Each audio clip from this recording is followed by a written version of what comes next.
Xoghayaha guud ee Qaramada Midoobay Antonio oo ka hadlay xaaladda gobolkaasi Gedo ayaa sheegay in si xoog u cambaareynayo dhaqdhaqaaqa ka jira gobolkaasi ee u dhaxeeya ciidamada dawladda iyo kuwa Jubbaland. Antonio ayaa sheegay in ciidamada ay dawladda federaalka Soomaaliya bishii Febraayo geysay gobolkaasi Gedo ay sababtay isku dhaca iyo xiisada dagaal ee ka taagan haatan.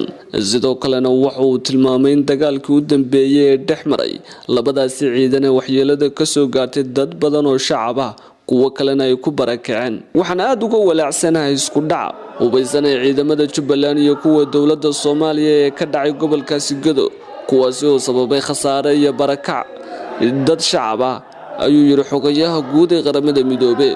waxa kale oo aan ugu baaqayay in madaxda dawladda federaalka iyo kuwa Jubbaland inay joojiyaan xiisada ka jirta koonfur galbeed ee Soomaaliya si looga hortago rabshadaha kale ee ka dhici doona. Antonio ayaa sidoo kale la filayay inuu muuqaal ka taagan yahay xaaladda cirka isku sii shareeraysa ee gobolkaasi Gedo inuu kana cadeyn doono khudbadda uu ka jeedin doono golaha Qaramada Midoobay. ugu dambeyn Xoghayaha guud ee Qaramada Midoobay ayaa soo dhaweeyay heshiiskii dhawaan laga gaaray khilaafkii ka dhashay doorashadii ka dhacday maamulkaasi Kismaayo iyo sidoo kale Dhuusamareeb iyo maamulkaasi Puntland iyo Jubbaland. laakiin wali su'aasha isweydiinta leh waxay tahay halkee ku dambeyn doona khilaafkan Jubbaland iyo Soomaaliya.